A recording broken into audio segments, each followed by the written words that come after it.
च पतितानां पावनेभ्यो Nityanand Shri Advaita Gadadhar श्रीवासदि गौरभक्तवृन्द. Everyone please. Hare Krishna Krishna Krishna Hare Hare, Hare Rama Rama Rama Hare Hare. Hare Krishna Krishna Krishna Hare Hare, Hare Rama Rama Rama Hare Hare.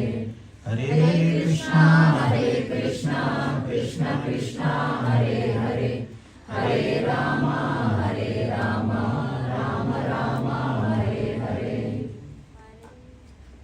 Hare Krishna. So,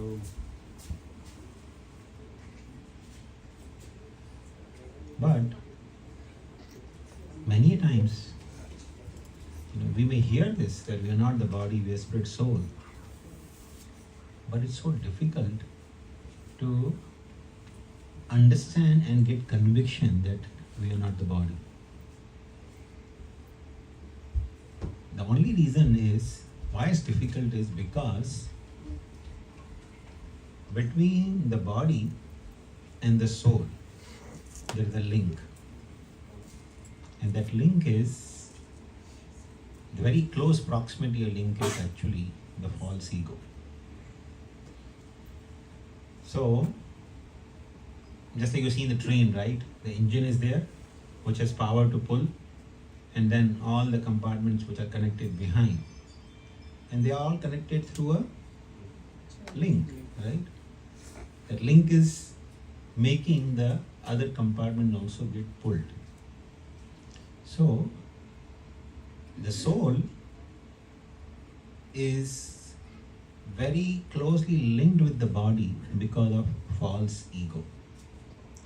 So let's try to understand a little bit about false ego, then we go into other elements as well. So subtle body is made up of three things, right? What are three things? Mind, Ego, false ego. mind, intelligence and ego. Okay? So ego, or more precisely is called false ego. Ego is nothing but a sense of identity. That's called ego. Ego is not bad. False ego is bad. Okay? There is the false ego and there is true ego. So true ego means to identify with the truth, who I really am. I am not the body, but I am spirit soul. That is true ego. But false ego is to think that I am the body. I am Indian, I am American, I am black, I am white, I am man, I am woman, I am doctor or engineer or whatever designation can be connected with the body. That is nothing but false ego, false identity. Because that is, none of those are actually our true identity.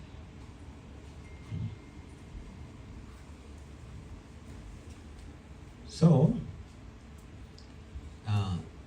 this false ego is the link between the body and the soul. It is through this false sense of identity we identify ourselves with this body. So whenever somebody asks us, okay, who are you? Immediately say our name, which is being given to this body. Name is like a tag, right? Tag is given to this body. This body is, who are you? I am Shankar, I am Harsh, I am Pankaj, whatever, So, this tagging to the body, we identify ourselves. Of course, for conventional purpose, we should do that. Not somebody that, tomorrow somebody asks you at, what place you are going for an interview, okay, what's your name? I'm not the body, I'm spirit soul.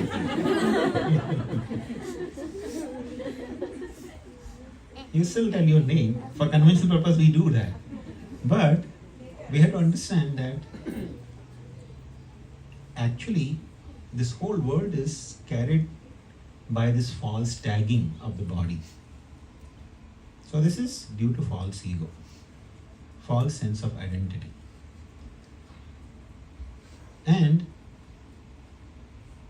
this false sense of identity, this false ego, is having the next layer of covering that is called intelligence. Okay? And after the intelligence is the mind. Now, false ego has function of identity. It creates misidentification, making a soul think that I am body. Intelligence has the function of processing all the information based on the false ego to get happiness. Okay?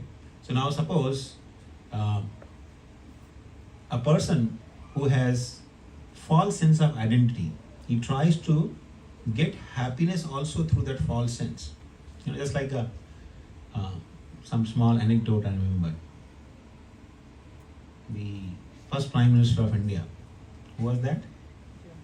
Jawaharlal Nehru. So he had a great eagerness to visit some thrilling places, where he can get some thrill.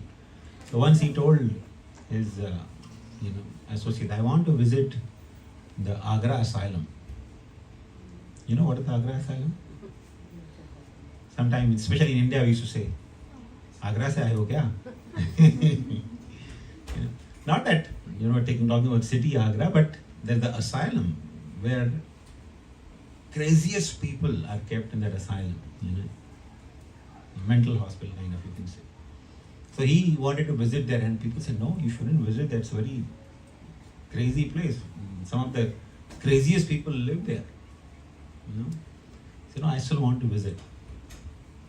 So he visits the mental hospital there, and he sees one person was sitting silently. So he went, and next to that person he sat with him, and he said, Namaste, I am Pandit Jawaharlal Nehru. The person looked at him. Don't say that. He said, why? He said, because I said that, they put me here.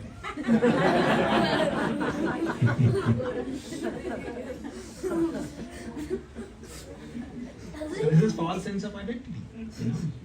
This is false ego. So when you have this false ego, then you want to process the information to live like that, be like that. So intelligence has that function of processing that information to get some happiness.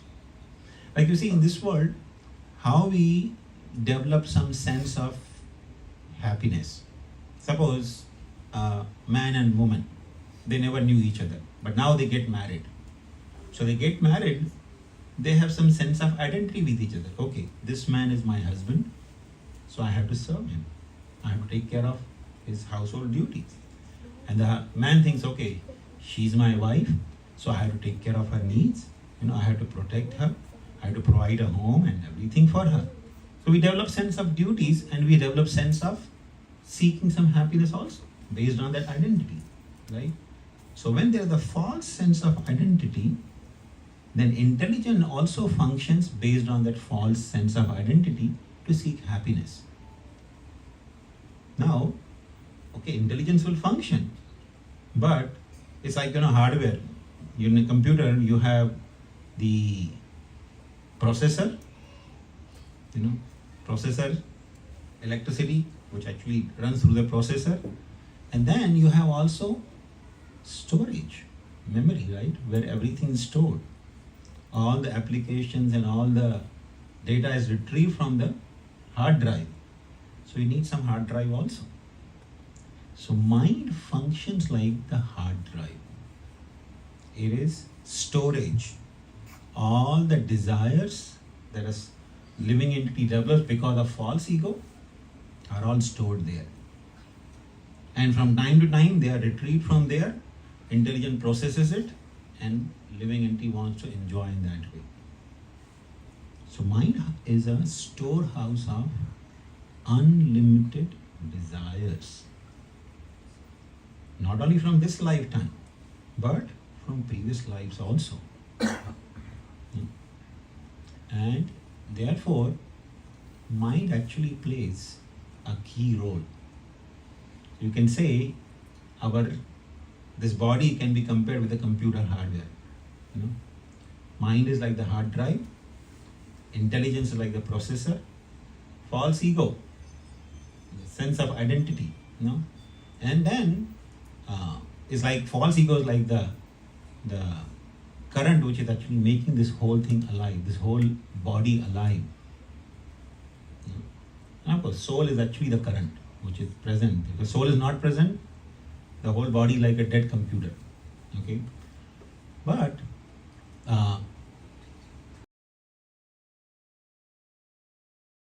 with virus. Because of the false ego, it's infested with virus and therefore it's malfunctioning. So we need to clear the mind, because from time to time these desires which are stored in the mind are retrieved to fulfill those desires. Now somehow or other you can delete all those desires from that mind or replace them with the appropriate desires based on true ego. Then whenever that information will be retrieved from the mind, it will be coming because of true ego, not because of false ego. Right? So the single most purpose of our human existence is to clean the mind or purify the mind. It's called in Sanskrit as Cheto Darpana Marjanam. Is like a darpan, mirror. When the mirror is covered with dust, you cannot see your reflection, right? So mirror can show you exactly what you are looking like. But when the mirror is covered with the dust, then you cannot see anything. To the degree, the thicker the layer of the dust, to that degree our vision will be obstructed. We cannot see the real image. So the purpose of human life is actually, as we understood, we are not the body, we are the spirit soul, but realization of that comes through cleaning the mind. So when we clear the mind, then we can see our true identity. Not just theoretically, but we can actually practically see, realize and act on that. Srila Prabhupada, the founder of ISKCON Society, he established this ISKCON Society in 1966. And he disappeared from this world in 1977. So almost 12 years, 65 to 77, 12 years, he established many temples. He gave many discourses on Bhagavad Gita. So almost in 1976, he had been teaching all his disciples for more than 10 years. One time he was giving lecture. And the lecture he spoke, at least 30 times he said, you are not the body, you are the spirit soul. And all the disciples were actually practicing for 10, 12 years. Okay? So he told, you are not the body, you are the spirit soul. You are not the body, you are the spirit soul. So he repeated that statement almost 30 times. So one of the disciples said, Prabhupada, I have a question. By now, in last 10, 12 years, you must have told thousands of times, you are not the body, you are the spirit soul. Why you keep repeating the same thing? Prabhupada said, I have told thousands of times, you still don't understand. Therefore, I keep repeating. So don't think that, yes, I understood now it's very easy, I'll be able to act on that platform is very difficult. Because our mind is heavily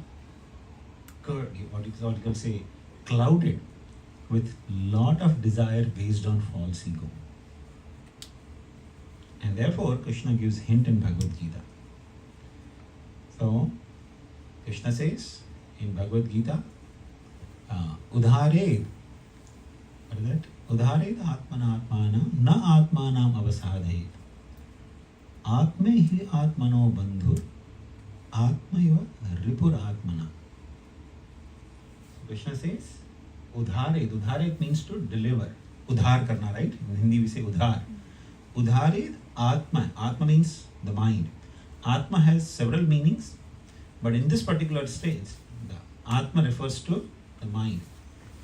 And there is another Atma also word used. Udhared atmaiva atmana.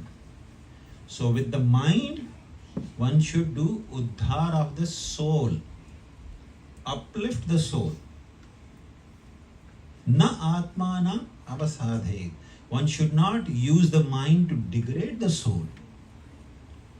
So this is exactly what we are discussing. Through using the false ego and developing the false desires through related to the body, we actually degrade the mind. Use the mind to degrade ourselves. But when we try to, Krishna saying udharit, one should uplift the soul by mind. That means we should try to rise above the false ego, develop the desires based on the true ego, and in this way fill our mind with desires which are originated from true ego.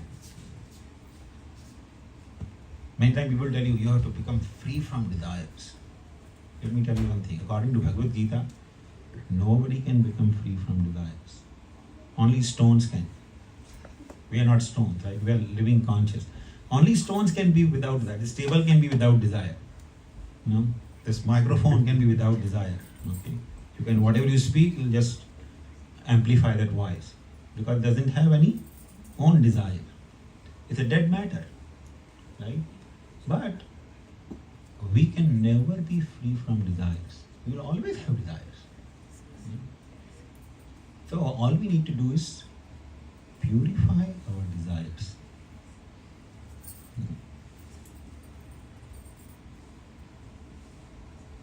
So the purpose of human life is actually to purify our desires. Bandhur atma atmanastas yena atma atmana jita anatmanastu shatrute varte tayatma shatruvat. Krishna says also in Bhagavad Gita, this mind can be your best friend, it can be your worst enemy. Okay? How?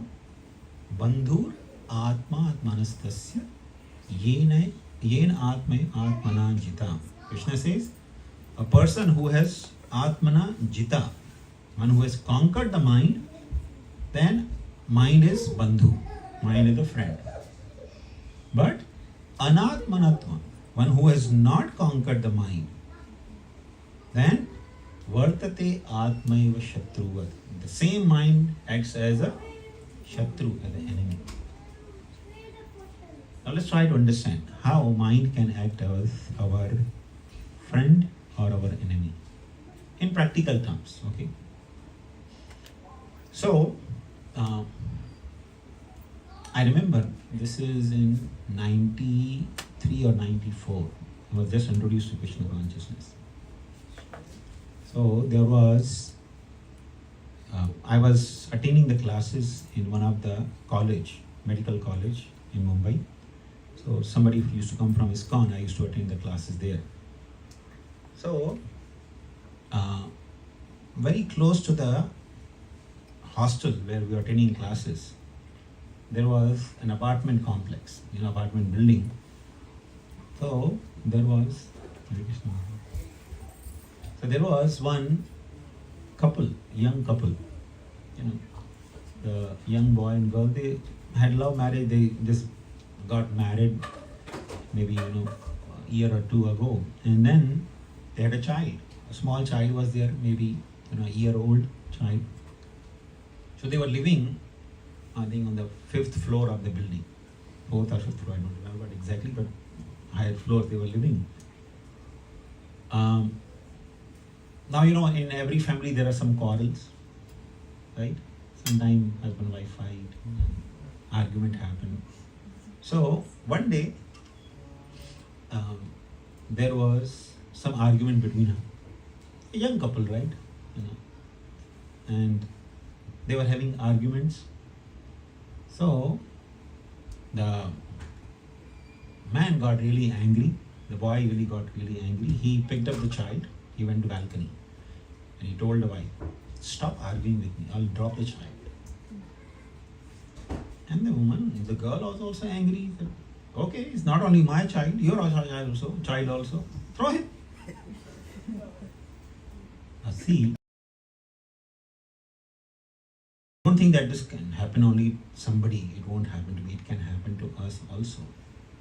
When we are angry, when we are infected by the false ego, we lose control over mind. Okay? So, they were having argument. He's holding the child at the balcony and the girl says, okay, throw him. She's thinking, he's not going to be acting insane. People don't realize how mind can make you act insane. So this boy, he literally got insane and he dropped the child. And the girl was shocked. What? How can you do this? She started cursing him. How could you do this?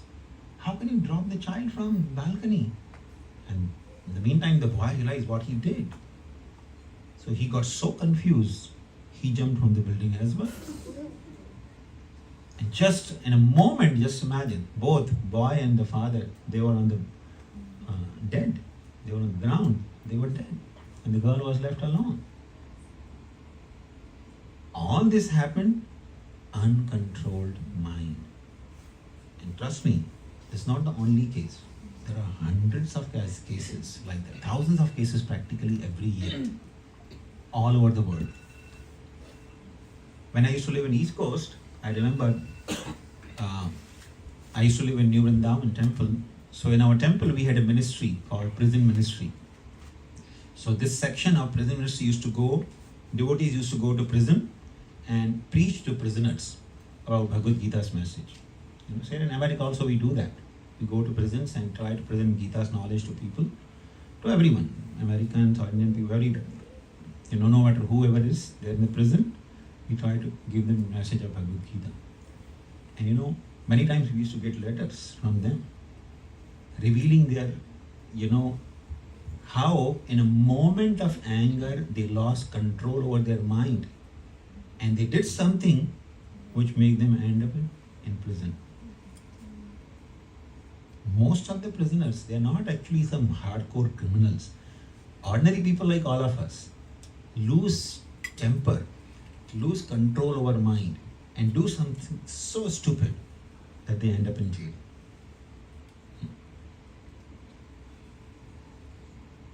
So, sometimes we used to make joke that the government allows us, actually government wants to teach people about Gita and Bible in prison. They actually encourage, please come and teach prisoners Gita. But in school they say, no, you cannot teach.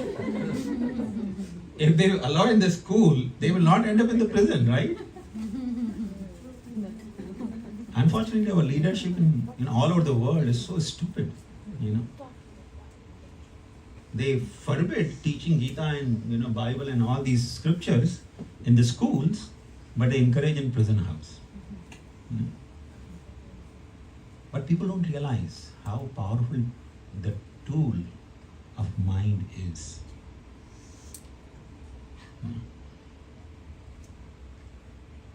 Mind, in Hindi we call it man. So, जो मन की करे वो monkey. If you are obeying the mind, whatever mind says, you just do it, then you are literally behaving like a monkey. That's how mind is.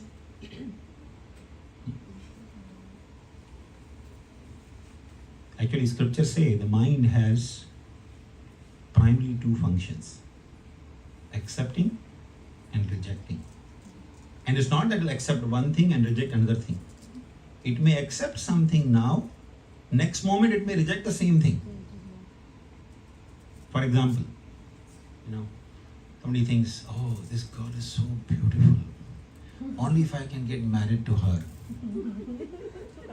And after they get married, what did I do?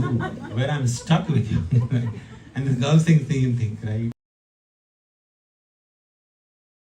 My wife often says that I got married to you, I don't know what I was thinking.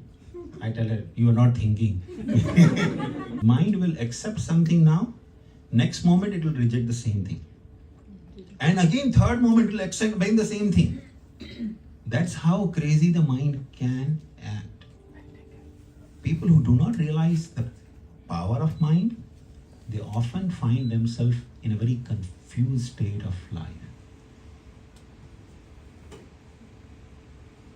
So it's very crucial and significantly important for us to understand the power of mind and learn to control it. Control it, purify it, and fill it with positive desires originating from true ego. So, false ego is I'm this body. But the true ego is I'm not body, I'm the spirit soul. But that's only partial truth about the soul. The soul also is part of Supreme Soul, whom we are Atma, but the Supreme Soul is called Param Atma, Supreme Soul. So that Param Atma, we are actually part of him. And therefore, as part of him, it is our duty to do some service to him. Krishna says in Gita, Mamai Amsha Jiva Loke, Jiva Bhuta Sanatana. So that Paramatma is none other than Krishna only. Krishna says all jivas, every living entity is my Amsha, my part. So we are actually a part of Krishna. And therefore it is our duty to serve Krishna, to serve the Paramatma. Just like this finger is part of the body. Therefore the finger's duty is to serve the whole body. Right?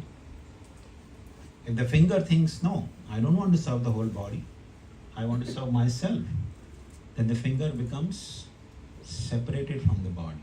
It becomes diseased. If the finger is not able to serve the body, it is diseased state. So similarly, the soul, every soul is part of Krishna. The soul who is not engaged in serving the Paramatma, Shri Krishna, is in a diseased state. So the only way to come out of disease state is to actually understand and act on that understanding that I am not the body, I am spirit soul, I am part of Krishna, and therefore I should serve Krishna.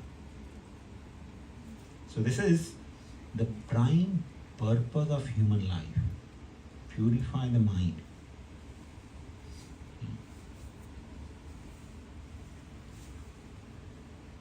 Now, in order to purify the mind, we have to first of all do two things. One is, there is so much dirt, right? There is so much impure desires in the mind. We need to get rid of those. And we need to fill positive desires. But now, let me tell you something. Many times people want to get rid of the impure desire in the mind. Okay? Which is a good thing, right? It's a noble thing. You want to get rid of impurities. But let's try to understand what's the amount of impurities we are talking about in the mind. Okay? So, this mind, it has unlimited storage. Desires which we have, which are stored in the mind, they are unlimited. Even if you took all the AWS, servers, they will not be equal to one fraction of your mind. All the AWS storage, one person takes, and put all your desires, describe them in one sentence, and still it will not comprise even 1% of your mind. That is how vast our mind is. It's like the desires which we have in our mind, we don't realize it, but they are like an unlimited vast ocean. Now you want to empty the ocean, like just 90 miles, 100 miles from here we have Pacific Ocean, right? Now suppose somebody is given a task of emptying the ocean. Anyone mechanical engineer here? No? Mechanical engineer? What's your name? Arun. Arunji. So, just imagine, Arunji, if we have all the pumps which are created in the world, all the countries, we bring them to San Francisco and connect them to ocean, to empty the ocean. Do you think we'll be able to drop even an inch of the oceans? Huh? Probably we'll try, not even certain. And you know how deep the ocean would be? At least few miles, right? 2-3 miles deep. That much ocean, even if you connect all the pumps of the world, do you think? And mind is actually much more deeper than that. So the desires that we are talking about, they are much bigger than even a Pacific Ocean. So if you are thinking, well, I will try to purify the mind, I'll get rid of all the desires. Good luck. This life, no. Even millions of lives will be not enough. So, don't become hopeless. Now, can we empty the ocean? Can we dry up the ocean? Maybe. No. There is one way you can dry up the ocean. Srimad Bhagavatam describes that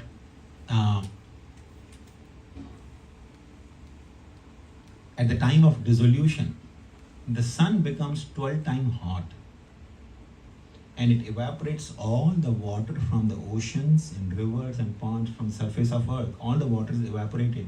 When the sun becomes 12 times hotter, within minutes the water evaporates from the surface of the earth. Doesn't take long. Within minutes, when the sun becomes 12 times stronger or hot, all the oceans start boiling within moments and water evaporated. This is what happens at the time of dissolution. So the only way you can evaporate the ocean is if you bring sun closer to the ocean, right? So our heart, our mind actually is like an ocean of unlimited desires. How can you empty it? You have to bring sun closer to it. You have to bring the sun inside your mind. But what kind of sun? Not this sun. This sun can burn our body. It won't empty our mind yet. Okay? You need to bring a sun, a brilliant, effulgent sun, which has capacity to boil out all our dirty desires and fill our heart with pure desires. So what is that sun we are talking about? Exactly. So we bring Krishna, Paramatma, within our heart, within our mind. When we bring Krishna within our mind, then our mind, all the dirty desires that we have from millions and millions of lifetimes, they all will be evaporated. And what is the easiest way to bring that brilliant sun of Krishna within our mind? Is through mantra. Chanting the Hare Krishna Maha Mantra that we chant every day, right? Here. Hare Krishna, Krishna Krishna, Hare Hare, Hare Rama, Rama Rama, Hare Hare.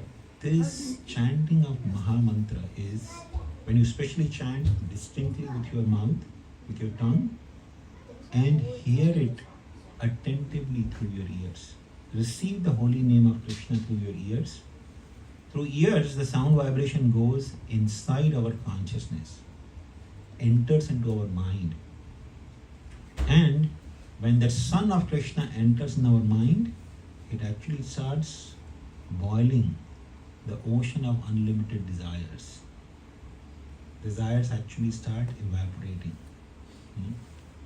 So, when the stream of desires is coming out, sometimes you may notice those. My God, when I was not chanting, I was such a good person. I started chanting, so many dirty desires are coming. There is something wrong with Hare Krishna. There is something wrong. I could never desire something like this. But know for sure, those desires are dormant within our mind. Desires come out. The only thing is, when you're not chanting, the ocean is there. Okay? Whenever the bottom desire will come up in the form of a wave, you don't know, right? But when you are actually boiling the whole ocean of desires, it immediately starts surfacing up. It has to go out, right? It has to evaporate. Starts coming out much faster. And therefore, this process is actually called Cheto Darpanamajam. It's like a thorough cleaning of the mind. So this chanting of Hare Krishna Mahamantra is a very intense process of purifying our mind. All the desires that we accumulate because of false ego are getting evaporated, and pure desires, identifying ourselves as part and parcel of Krishna, we actually start developing desire. I want to please Krishna. I want to serve Krishna. I want to serve Krishna's devotees. All such desires start coming to our mind. Our mind start getting filled with pure desires of serving Paramatma.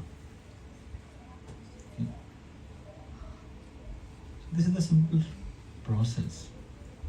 And this is actually the most sublime purpose of human existence.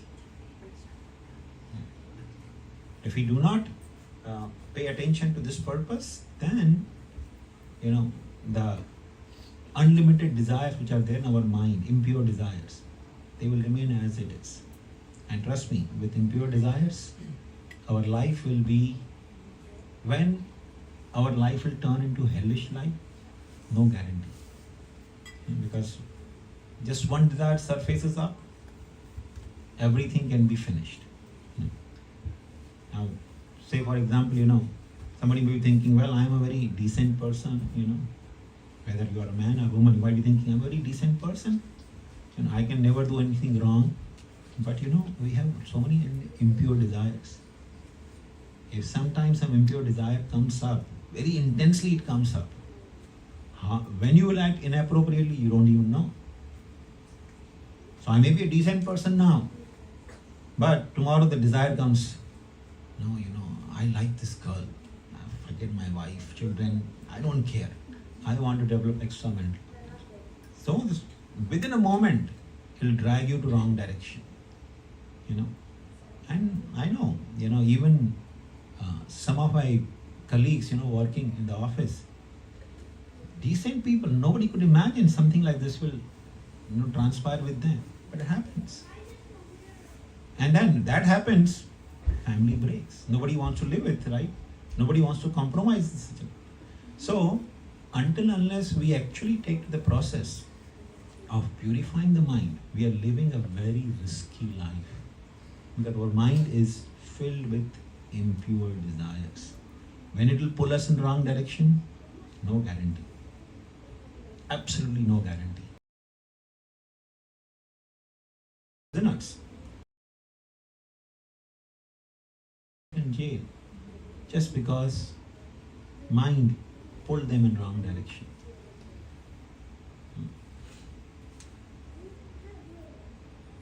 So, this is some substance of today's session. We need to purify the mind through the process of mantra meditation. So we'll stop here. If anyone has any questions, please feel free. Yes, Mahila. Sister, please ignore my, please. 1 second, ma'am. Yeah. Before we take questions, can I request everyone to stand up once? And Sure. Then we will continue. Yeah, sure. Because some of them have been sitting for long. Long time. Okay, sure.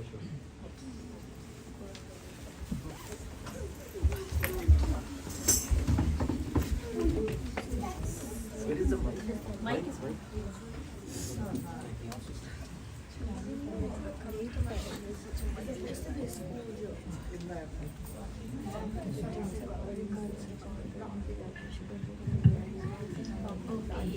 Now we just have some fun. Okay, now we are going to do Gauranga Nityananda. Okay, it's a competition. Okay, men versus women. Let's see who is winning. I'm neutral today. Okay. Gauranga. Nityananda. Gauranga. Nityananda.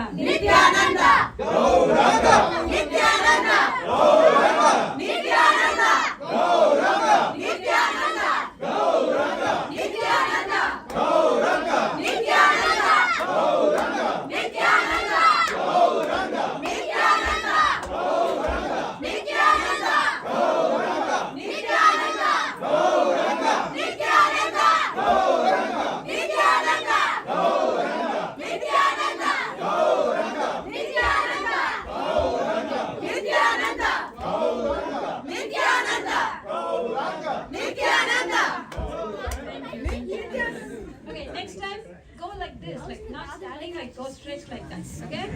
Okay, thank you.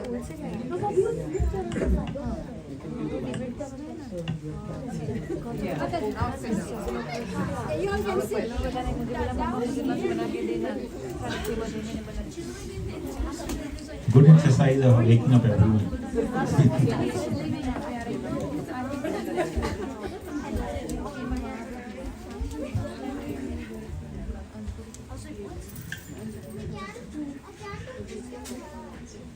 Hare Krishna Prabhuji.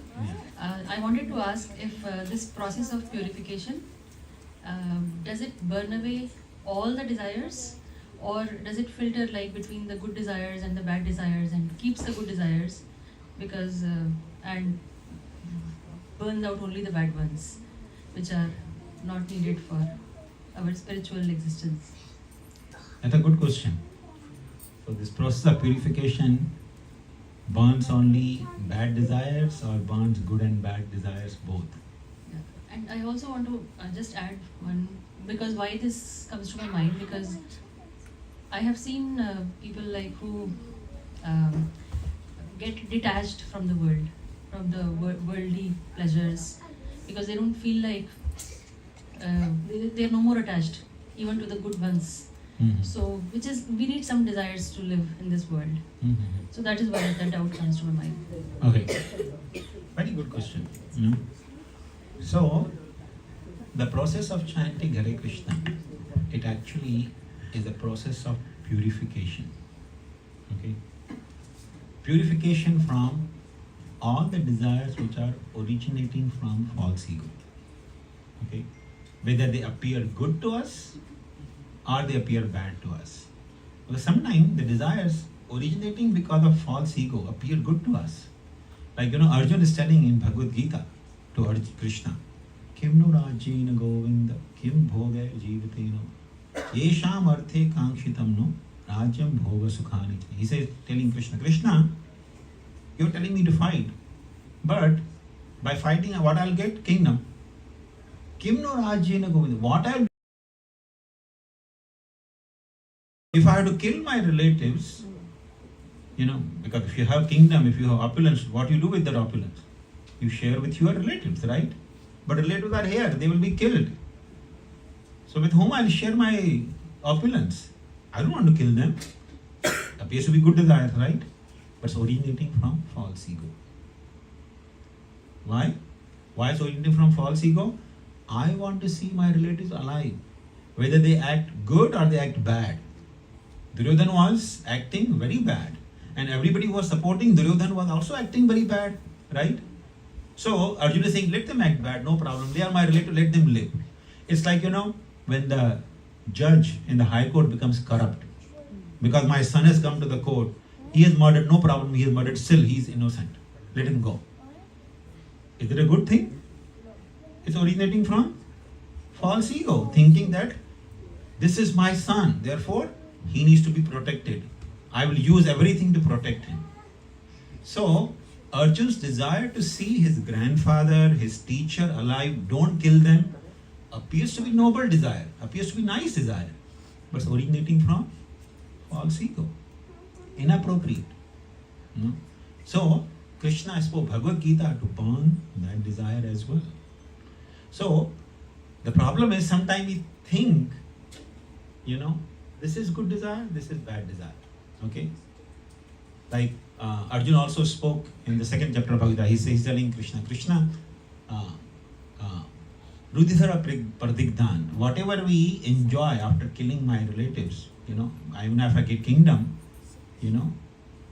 that will be Rudhira Pradigdhan. It will be tainted with the blood of our superiors. Superior like my grandfather.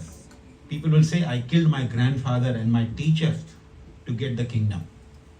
So, everything I enjoy will be tainted with the blood. Appears to be a very nice statement, right? Wow, Arjuna is so noble person. He doesn't want to enjoy blood-tainted kingdom, But again, it's originating from false ego. So Krishna speaks Bhagavad Gita to wipe out all such misconceptions, which appear to be nice. If you read the first chapter of Bhagavad Gita, Arjun's all the arguments are super nice, appear to be excellent. Wow, Arjuna is such a great person. He shouldn't have fought,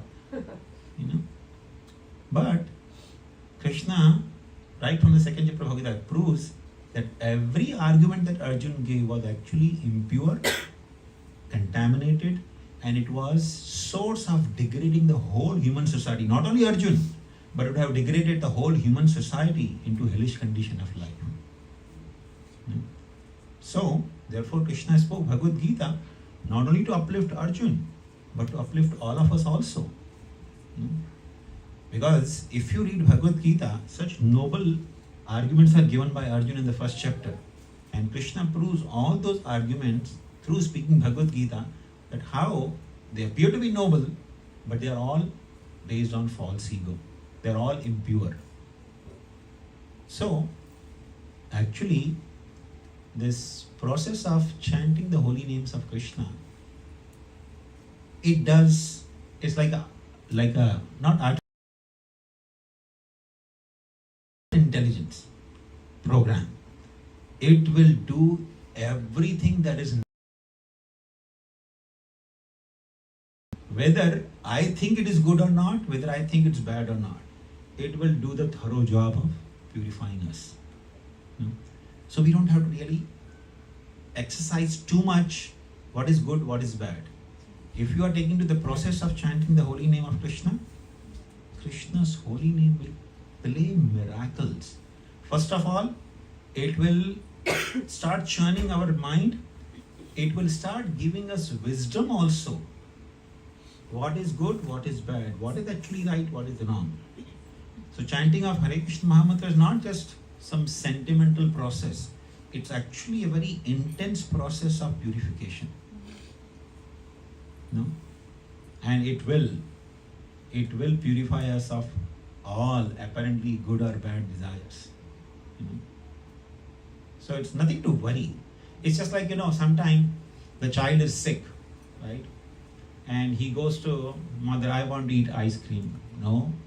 I want to eat ice cream. No. I want to eat ice cream. Tak. So he gets a slap. So that slap is good? Is it good or no? They are saying no. All the mothers and all the fathers say yes, it's good, right?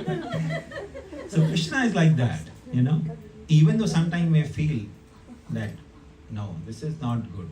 This is not good. Krishna should not be doing this. But Krishna will do everything. But if you suppose child is sick and he goes to the, shop, he says, here, take money and give me ice cream. Do you think the ice cream person will think twice? No, here, take. Okay. So if a person goes to worship different devatas, Krishna says in Gita, a person goes to worship different devatas, instead of taking the process of purification, he goes to different devatas. I will go and worship Ganesh so that I should have some good intelligence to make money or, become a good capitalist. Ganesh will give you to make a wrong selection. But Krishna is like father or mother, loving mother. Not give you whatever you ask for. He'll give you whatever is best for. And we don't have to worry about, no, I think this is not good, this is bad, or this is, not bad, this is good. We don't have to worry about that. Krishna is actually very intelligent to discriminate what is good and what is bad. He won't do any error. We as parents sometimes can do error in selecting about our well-being of our child. Krishna never errors.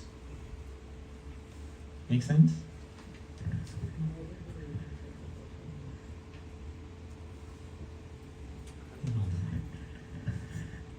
I have a question on false ego versus duty, right? So you mentioned like false ego. I'm Sugandhi.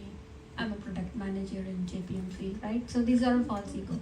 When it comes to duty, as a product manager, I have to execute my task, and that is kind of you have to do the duty as part of Krishna telling Arjuna, you have to do your duty, right? So is there a difference? There is a thin difference between doing your duty versus not falling into the trap of your false ego, right? So I'm like a little bit confused over there. Okay. So, what's your name, Abhi? Sugandhi. Huh? Sugandhi, Prabhuji. Sugandhi. Tomorrow Sugandhi goes to office, JP Morgan, and she says, what all people are doing is actually based on false ego. Nobody should be improving the system. Don't worry about it. Everybody should come here and sit and chant Hare Krishna.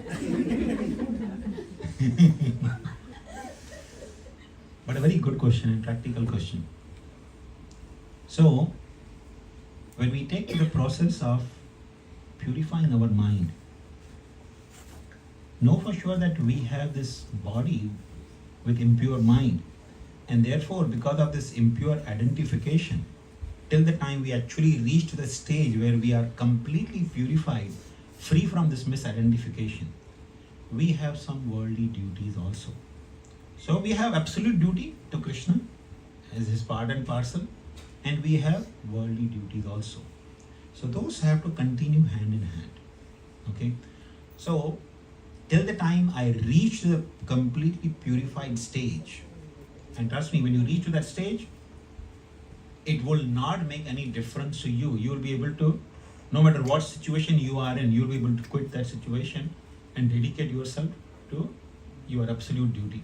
Like, Yudhishthira Maharaj, he was the king of the whole world. But when the appropriate time came, he just walked away. He walked away from his kingdom. He made his grandson as a king, and he walked away to the forest. That's how the kings in the ancient time used to walk away to the forest. They would not be sticking to the chair to the last moment of somebody shoots them or like nowadays politicians, right? They want to stick to the chair, even though apparently they need help to even come out from the stage, but they still want to be president, right? So ancient times, kings never used to be like that. But till the time we reach to that stage, we continue our worldly duties also. So yes, you are the product manager in JP Morgan, you have to do your duties, knowing that in another part which I think Shyam Jagannath will be taking in the forthcoming session is karma. So karma part will actually clarify that more, that we have some terrestrial duties also, worldly duties also. So till the time I become completely purified, I am obliged, because I am taking money from them, right, from my organization where I am working, I am obliged to fulfill those duties. If I don't, I actually implicate myself very badly. Okay? Like, modern days insurance companies, right? They take money from people without giving anything to return. Just giving a false hope. We'll cover you. And you don't know when you're in trouble, they cover you also or not. Right? So, most of the people, they just get false hopes. So all those insurance companies, they actually get karmically obliged to all the people whom they have taken money from. They have to pay back in the future, some point of time. So people who are actually CEO or chairmen of these companies, they are karmically so heavily obliged that they have to work for millions of lifetimes to pay back to people as a slave. They will be working as slaves without any remuneration, just to pay back. So it's a karma. So a person who's on the path of spirituality, he's conscious of this, that I cannot just take anything from anyone, I need to pay back. Okay? Like, sometime you're walking on the street and you find a wallet, and wallet is full of currency notes, and you see nobody around. Wow, good. Put in the pocket. And you think transaction is closed, right? No. If there is an address in the wallet, an intelligent person should try to find out whom this wallet belongs to. If there is an address, I'll mail it to that person. Even though I'll put few dollars from my side, I'll mail it to him. Okay? It's not that when you put it in your pocket, the transaction is closed. No, the new transaction has begun. You are obliged to somebody now. You know? So, therefore, people who used to practice spirituality in the ancient time, they used to be conscious of this factor. I cannot take from anyone. Actually, in ancient time in India, businessmen who used to travel different countries, right? They used to always wear some golden jewelry around their neck. Heavy golden jewelry. Even men would wear heavy golden jewelry, not to make a show off. They were conscious that if I die in a distant place, somebody has to cremate my body. Where the expenses will come from? I should not be burdened to that unknown person. He can take this gold from my body and spend it. So they used to wear the gold. Businessmen used to wear the golden jewelry as an obligation. If I die in a distant land, somebody should do my cremation. It should not be burdened to them. You know, people used to be conscious. So, similarly, practicing spirituality does not make us callous or careless. It actually makes us much more conscious and fulfilling our duties with more responsibility. Make sense? So yes, we should be fulfilling our duties in whatever worldly duties we are doing. We should be doing it to, first of all, clarify what is expected out of my role and deliver that. And if you are accepting that, yes, I will deliver this, then you should deliver. Make sense? Thank you. Namaste, Prabhuji. Thank you so much. So these days, people expect gifts, right? We all expect gifts from people. And not just me, I'm just saying. People expect gifts. And if gifts are given, is it a bad thing to feel like giving it back with added more money to them? I mean, is that a good thing or a bad thing? Or is it called ego? Oh, this lady doesn't take, but she always needs to give it back more than what she is. She doesn't accept gifts. Is that ego? Is it called ego?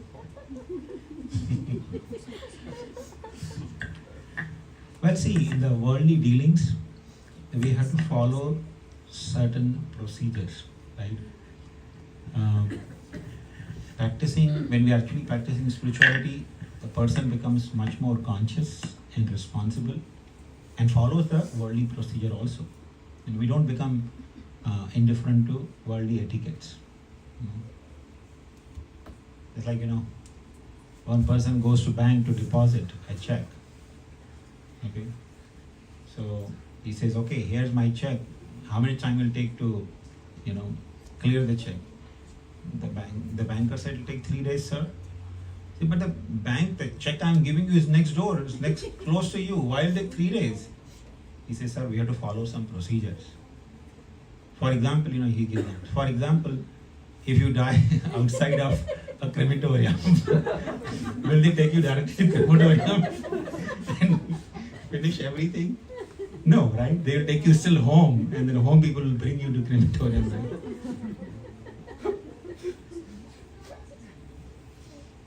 So similarly, in worldly dealings, we have to follow the procedures, So, for example, I had seen my our own family. Suppose somebody brought some food to our home, so in a plate and all. So my mother would be conscious when she will wash the plate, but she will not give the empty plate back. Put something in the plate and give. It's just a loving exchange, right? You're not, indifferent. That somebody brought so kindly some food for me, how can I just give the empty, utensils back? It's common sense, right? It actually, relationship, Because you see, in this world, if you want to have loving relationship, which are actually very crucial even for somebody who's practicing spirituality.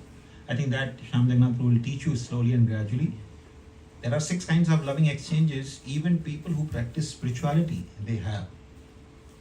Okay?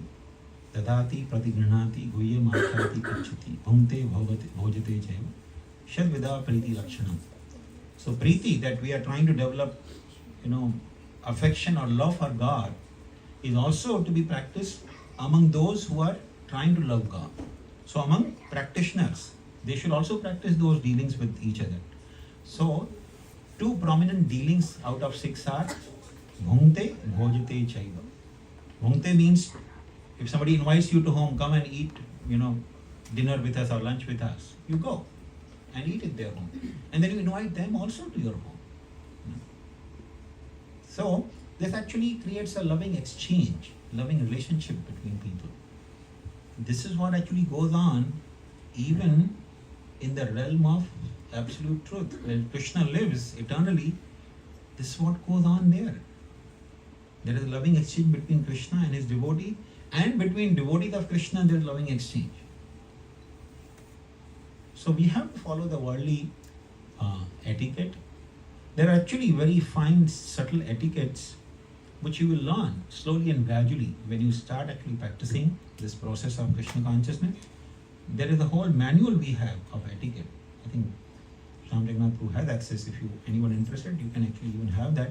But that's actually much later. First you try to understand the basics. But there are, different etiquettes, worldly etiquettes also, which we don't become indifferent to, we still follow. Make sense? Yes, ma'am. Ajit, you are leaving? Sorry, my wife is. So please take some prasad and leave. Yeah, yes. Yeah, so this is my first chapter, so in the spirit of asking questions. Yes. And One second. Mike.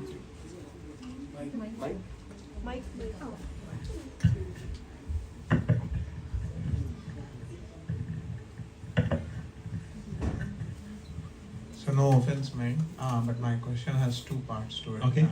First, if we are all Ansh of the Paramatma, then why Paramatma makes us go through this process of purification? Like, why this process itself? That's first question. Okay, so let's finish the first part. Okay, then we can go to the second part. So, if we are all part of Paramatma, why Paramatma wants us to go through the process of purification? Now, take a simple example. Your child, you have children, right? Your child goes out and plays, rolls in the dust, becomes dirty.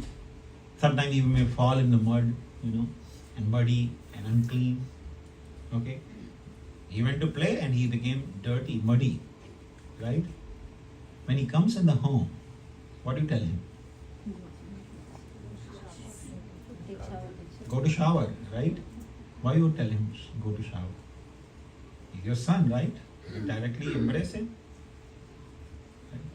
You tell him to go to shower, right? Why? Because he has muddied himself. He has accumulated a lot of dirt. So if a person has become dirty, if the parent tell him to go and take shower, is anything inappropriate? No, right? So we are all part and parcel of Krishna. But coming to this world, we have accumulated a lot of mud on our consciousness. Through the false ego, through false identification, we have accumulated a lot of dirt. So Krishna says, as a loving parent, he says, become clean. So there's nothing inappropriate to that. Does it make sense, right? Any parent would tell the child, no?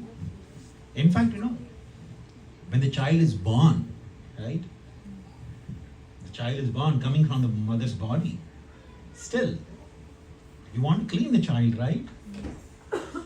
The doctors take away the child and they clean it and bring it clean child to you.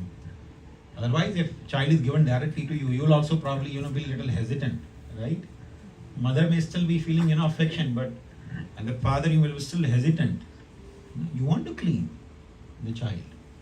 So the child has muddied himself. It's natural for the parent to ask to clean the child.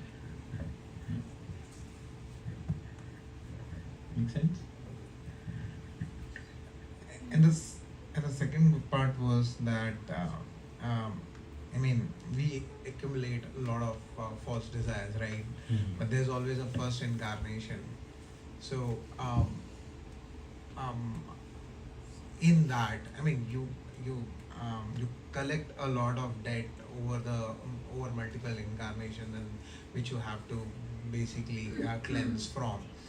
But is there a first incarnation, and at that time, whose false desires do you inherit? How, or are you given some false desires to go through the process of cleansing? Okay, that's a very good question. Although, did everyone understand the question? Some of them didn't understand. He's saying, okay, we have come to this world and we have accumulated the dirt. But when we originally came here in the first time we came to this world, okay, which we don't know when it was, right? None of us we remember when it was. But whenever it happened, when it was first time we came to this world, where did the desires come from? Where did the desires originate from? Is that question right? Yeah, whose dirt was it? Yeah, whose dirt it was?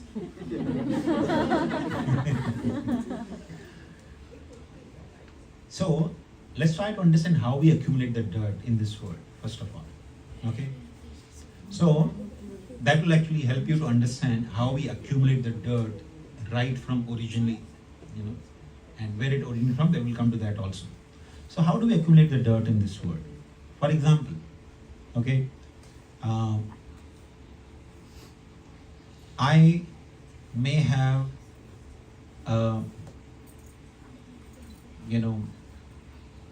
simple car. Okay, I may have suppose Honda Civic, simple car. Somebody has Lamborghini, or somebody has the latest model of Tesla with Falcon wings, right? So, a person with Honda Civic thinks, how nice it would be if I can have this car, right? And his income is, he has to sell the home to buy the car, right?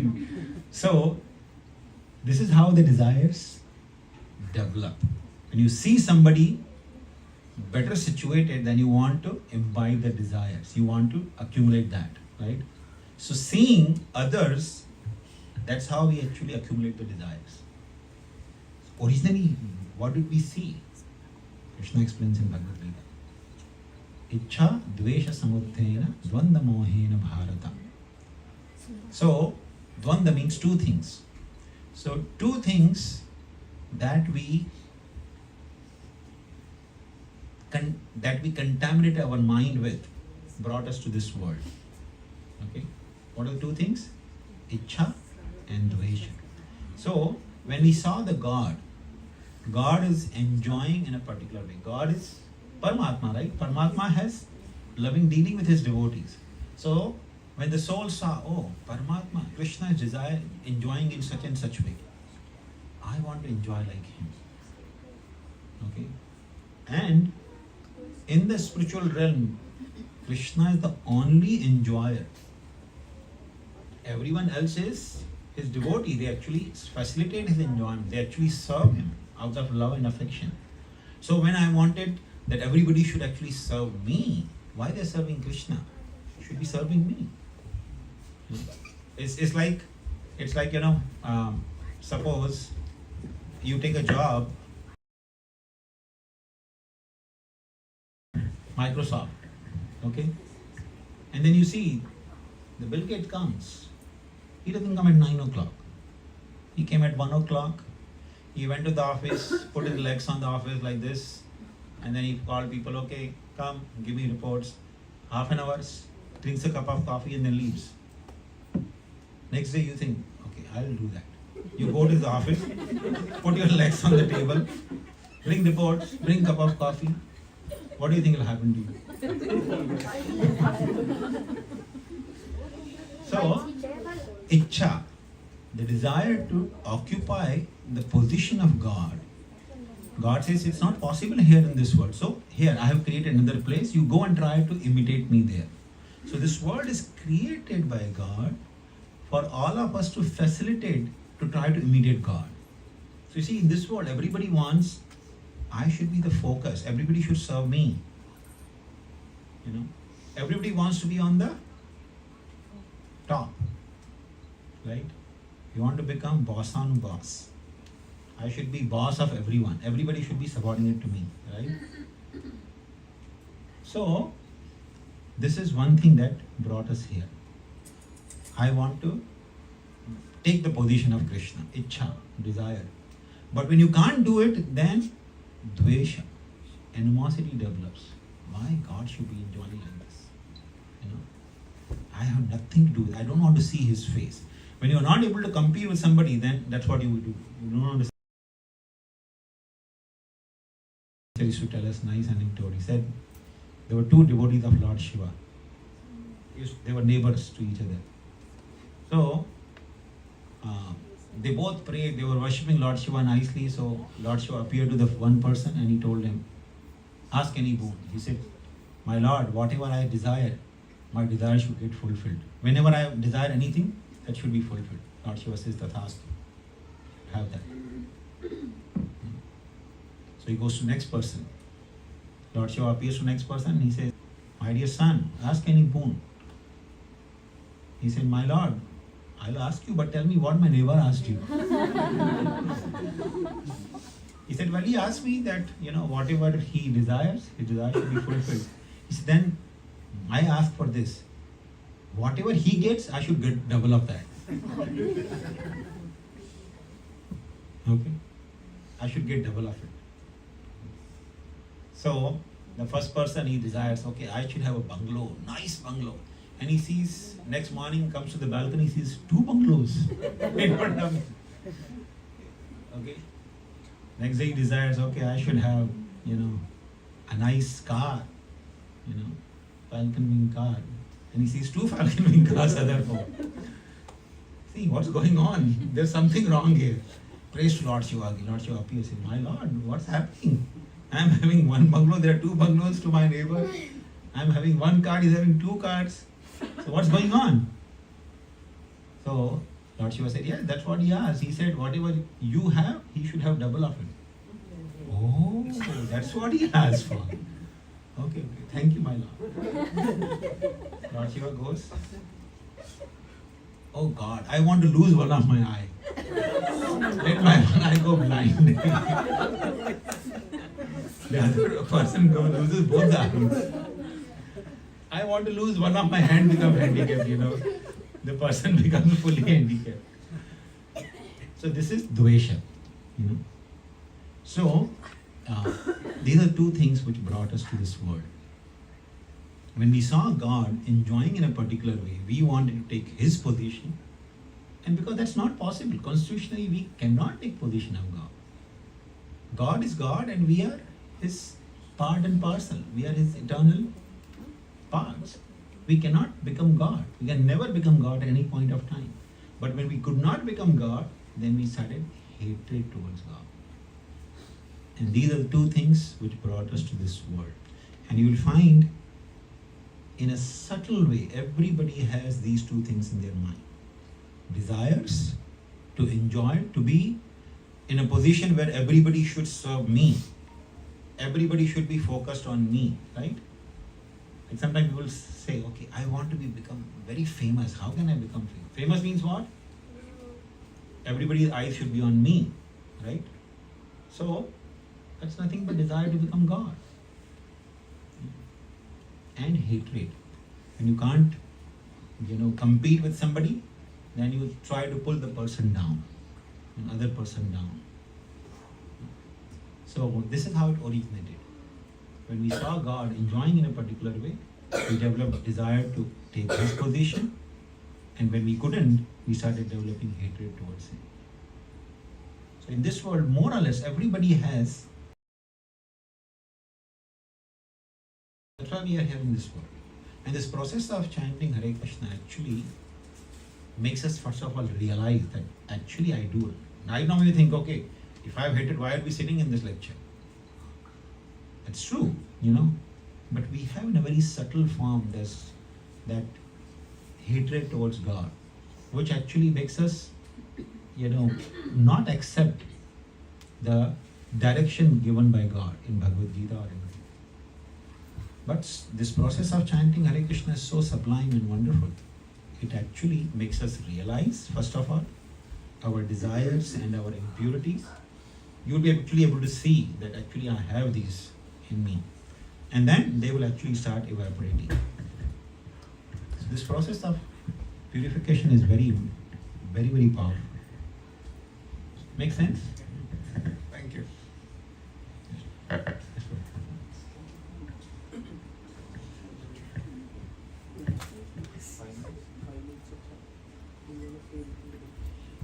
Sure. So, since chanting of Hare Krishna Mahamantra is actually the prime process of purification, let's conclude our.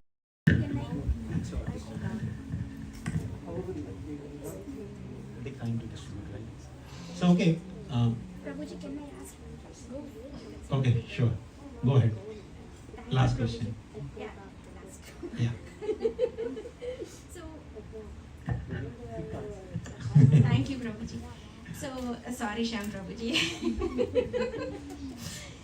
So, desires keep coming to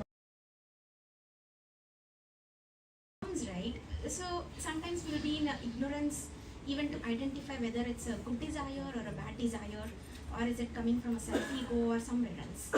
So, how can we know, how can we identify our desire to be the true desire that is actually leading us to, leading us in the right way? I mean, some we know for sure. Definitely we know, okay, my mind is thinking in the wrong direction, I have to control my mind. But for some desires, we do not know. For example, in the ice cream example, the child doesn't know that it is a bad desire. It just said, okay, ice cream is good, it's so tasty, I can just eat it. But the parent knows. So even we will be in that situation a lot of times. If a desire comes, we do not know how to identify that, in which bucket we have to put that. So how can we, develop intelligence in that process? That's a very good question, Magni.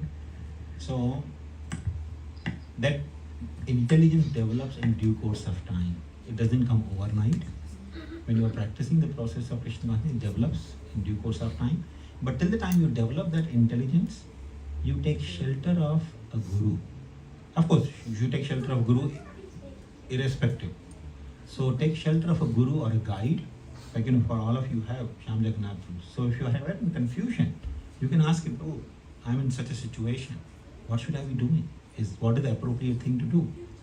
Because somebody who has practiced it for a long time can see your situation and can evaluate it. Just like if you go little up in the sky, you can see not only one person, you can see all the people around in the street, what is happening in the whole neighborhood, right? If you go a little higher. So a person who has practiced Krishna consciousness for some time and has become detached, he can see the bird's view. And he can actually tell you, okay, you are here, you need to go here, so you take this route. You will be able to go. Because he has bird's view. Okay? But till the time we develop that intelligence, we take shelter of such a mentor or guide. But it will develop.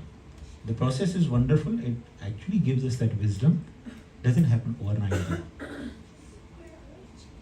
Okay? And therefore, on the path of Krishna consciousness, having a mentor or a guru is no option to that. You have to have that. Everyone must have a guru. Okay? Very good. Very good. So let's chant till 8:05. We'll chant for 7-8 minutes. Hare Krishna Mahamantra. Okay?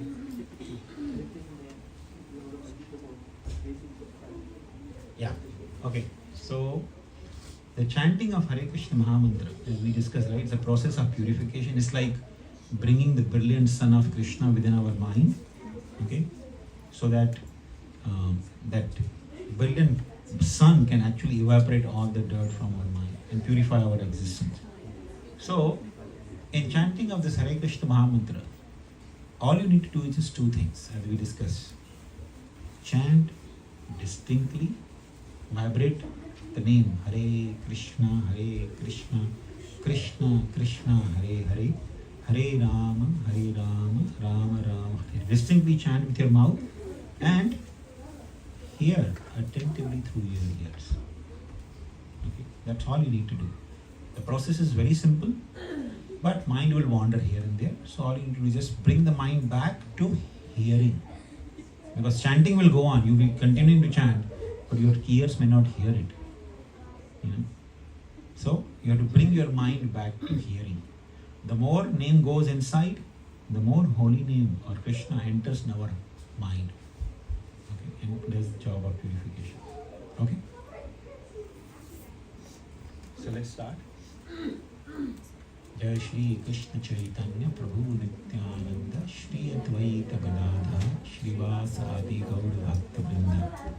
Hare Krishna, Krishna Krishna, Hare Hare, Hare Rama, Rama Rama, Hare Hare, Hare Krishna, Krishna Krishna, Hare Hare, Hare Rama, Rama Rama, Hare Hare, Hare Krishna, Krishna Krishna, Hare Hare, Hare Rama, Rama Rama, Hare Hare, Hare Krishna, Krishna Krishna, Hare Hare, Hare Rama, Rama Rama, Hare Hare, Hare Krishna, Krishna Krishna, Hare Hare, Hare Rama, Krishna,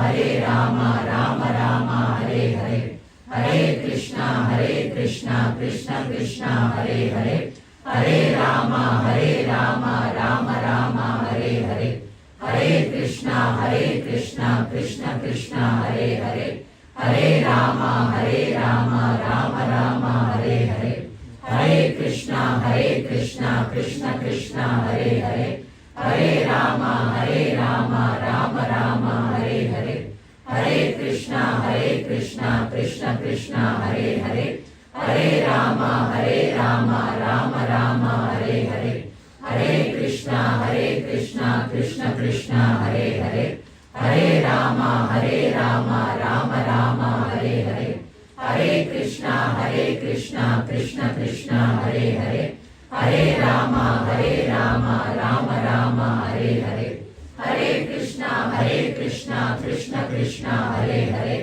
Hare Rama, Rama Rama, Hare Hare, Hare Krishna, Krishna Krishna, Hare Hare, Hare Rama, Rama Rama, Hare Hare, Hare Krishna, Krishna Krishna, Hare Hare, Hare Rama, Rama Rama, Hare Hare, Hare Krishna, Krishna Krishna, Hare Hare, Hare Rama, Rama Rama, Hare Hare, Hare Krishna, Krishna Krishna, Hare Hare, Hare Rama, Rama Rama, Hare Hare, Hare Krishna, Krishna Krishna, Hare Hare, Hare Rama, Rama Rama, Hare Hare, Hare Krishna, Krishna Krishna, Hare Hare, Hare Rama, Rama Rama, Hare Hare, Hare Krishna,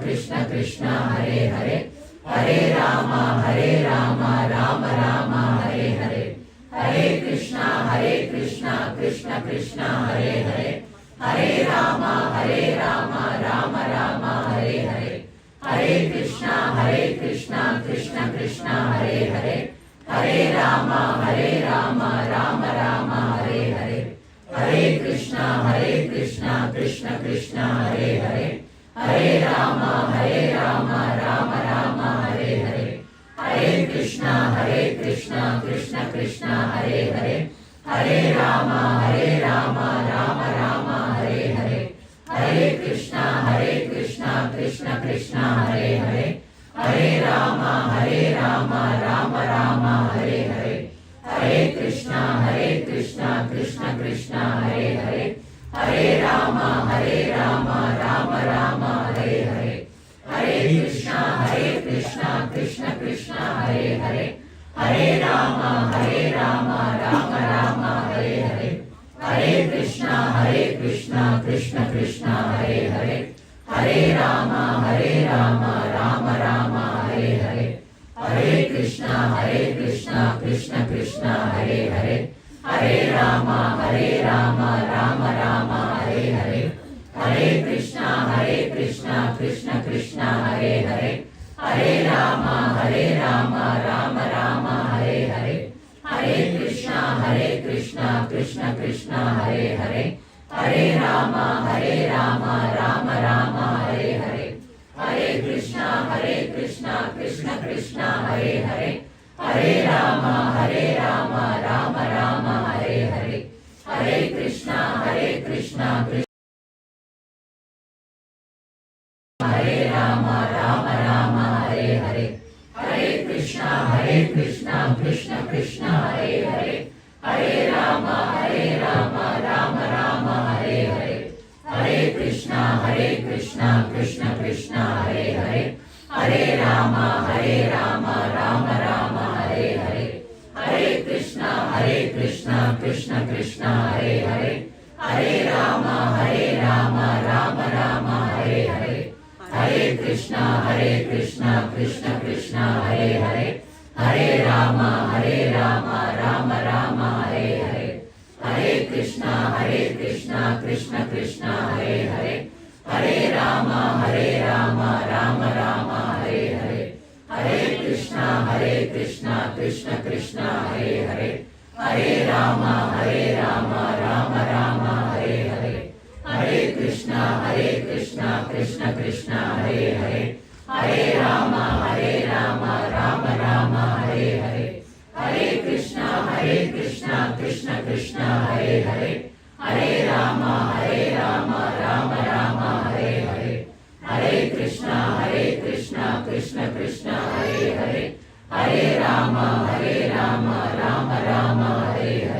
Hare Krishna, Krishna Krishna, Hare Hare. Hare Rama, Rama Rama, Hare Hare. Hare Krishna, Krishna Krishna, Hare Hare. Hare Rama, Rama Rama, Hare Hare. Hare Krishna, Krishna Krishna, Hare Hare. Hare Rama, Rama Rama, Hare Hare. Hare Krishna, Krishna Krishna, Hare Hare. Hare Rama, Rama Rama, Hare Hare. Hare Krishna, Krishna Krishna, Hare Hare.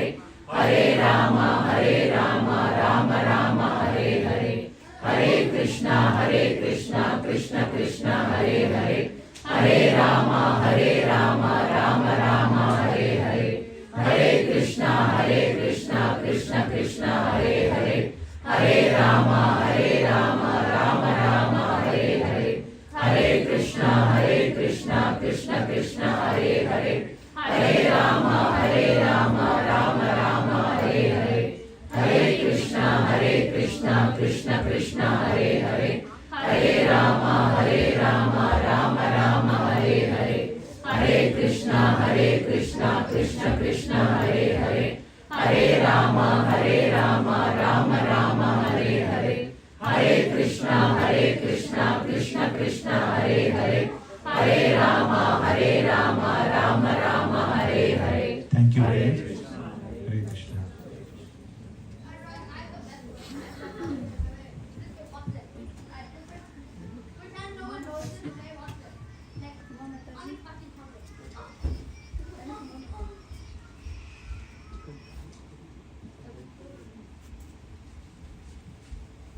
It is the second mic.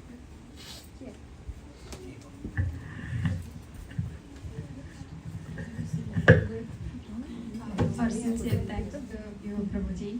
It was really great. I don't know about others, but your voice is a little bit mesmerizing, not a little bit mesmerizing. Like, yeah. When you started the Mangala Charan prayer itself, I felt the vibration.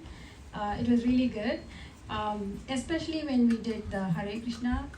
After half chanting, I stopped chanting because like your vibration was getting into me. So I started feeling that that's more blissful than me saying it. So I don't know about others, but I felt your voice is very mesmerizing. Thank you. And one more thing I want to add is, like, I know everybody knows here about me. I love the class. You added all the anecdote here and there. Like every time when we talk something, you added the anecdote. I really loved it. That's how I do my classes. So I loved it. It's easy for us to connect with the message you are saying. Like that's how I do. I really enjoy doing that. I'm going to pick a couple of my anecdotes for the class. Thank you so much. I really enjoyed it. Thank you so much.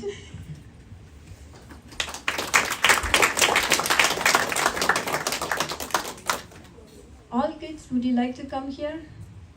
I would like you to come here. We're going to do Krishna Jinka. Kids, Krishna Jinka. Uma Mataji. Uma Mataji. Uma Mataji, over here please.